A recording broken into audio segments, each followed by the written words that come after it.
Bonjour, je suis le libertaire. Je vous présente en ce jour le texte de Mikhail Bakounine, le texte suivant. Qui suis-je?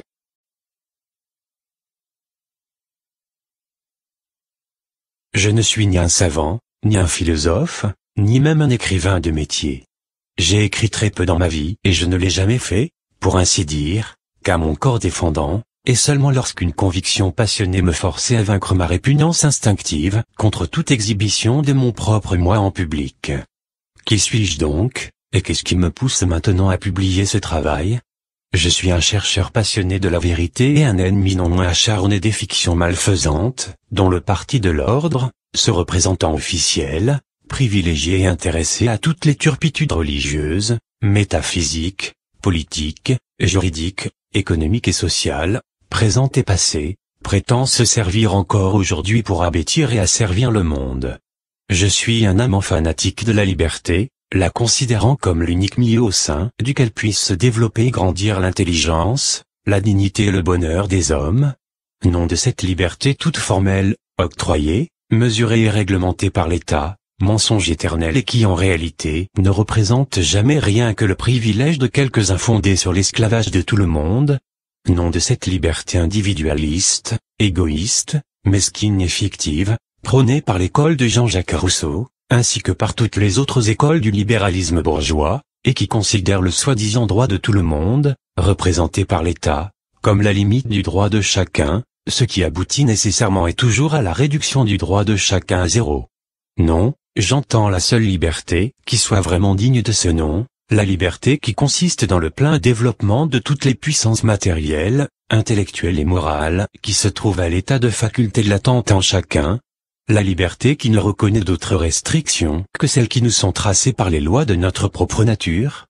de sorte qu'à proprement parler il n'y a pas de restrictions, puisque ces lois ne nous sont pas imposées par quelque législateur du dehors, résidant soit à côté, soit au-dessus de nous. Elles nous sont immanentes, inhérentes, constituent la base même de tout notre être, tant matériel qu'intellectuel et moral. Au lieu donc de trouver en elles une limite, nous devons les considérer comme les conditions réelles et comme la raison effective de notre liberté. J'entends cette liberté de chacun qui, loin de s'arrêter comme devant une borne devant la liberté d'autrui, y trouve au contraire sa confirmation et son extension à l'infini. La liberté illimitée de chacun par la liberté de tous, la liberté par la solidarité, la liberté dans l'égalité, la liberté triomphante de la force brutale et du principe d'autorité qui ne fut jamais que l'expression idéale de cette force. La liberté, qui après avoir renversé toutes les idoles célestes et terrestres, fondera et organisera un monde nouveau, celui de l'humanité solidaire, sur les ruines de toutes les églises et de tous les États. Je suis un partisan convaincu de l'égalité économique et sociale, parce que je sais qu'en dehors de cette égalité, la liberté, la justice, la dignité humaine, la moralité et le bien-être des individus aussi bien que la prospérité des nations ne seront jamais rien qu'autant de mensonges. Mais, partisan quand même de la liberté, cette condition première de l'humanité, je pense que l'égalité doit s'établir dans le monde par l'organisation spontanée du travail et de la propriété collective des associations productrices librement organisées et fédéralisées dans les communes, et par la fédération tout aussi spontanée des communes, mais non par l'action suprême et tutélaire de l'État. C'est là le point qui divise principalement les socialistes ou collectivistes révolutionnaires des communistes autoritaires partisans de l'initiative absolue de l'État. Leur but est le même. L'un et l'autre parti veulent également la création d'un ordre social nouveau fondé uniquement sur l'organisation du travail collectif, inévitablement imposé à chacun et à tous par la force même des choses, à des conditions économiques égales pour tous, et sur l'appropriation collective des instruments de travail.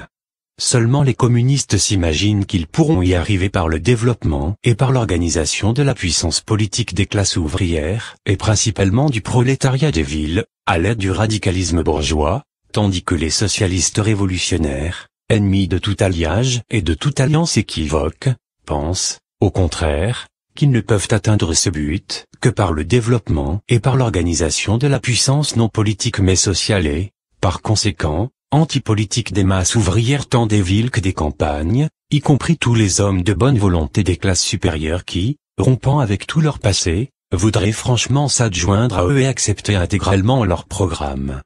De là, des méthodes différentes. Les communistes croient devoir organiser les forces ouvrières, pour s'emparer de la puissance politique des États. Les socialistes révolutionnaires s'organisent en vue de la destruction, ou si l'on veut un mot plus poli, en vue de la liquidation des États. Les communistes sont les partisans du principe et de la pratique de l'autorité, les socialistes révolutionnaires n'ont de confiance que dans la liberté. Les uns et les autres également partisans de la science, qui doit tuer la superstition et remplacer la foi, les premiers voudraient l'imposer, s'efforceront de la propager, afin que les groupes humains convaincus, s'organisent et se fédèrent spontanément, et librement, de bas en haut, par leurs mouvements propres et conformément à leurs réels intérêts, mais jamais d'après un plan tracé d'avance, et imposé aux masses ignorantes par quelques intelligences supérieures. Les socialistes révolutionnaires pensent qu'il y a beaucoup plus de raison pratique et d'esprit dans les aspirations instinctives et dans les besoins réels des masses populaires, que dans l'intelligence profonde de tous ces docteurs et tuteurs de l'humanité qui, à tant de tentatives manquées pour la rendre heureuse, prétendent encore ajouter leurs efforts. Les socialistes révolutionnaires pensent, au contraire, que l'humanité s'est laissée assez longtemps, trop longtemps, gouverner, et que la source de ses malheurs ne réside pas dans telle ou telle autre forme de gouvernement, mais dans le principe et dans le fait même du gouvernement, quel qu'il soit. C'est enfin la contradiction, devenue déjà historique, qui existe entre le communisme scientifiquement développé par l'école allemande et accepté en partie par les socialistes américains et anglais, d'un côté, et le proudhonisme largement développé et poussé jusqu'à ses dernières conséquences, de l'autre, accepté par le prolétariat des pays latins.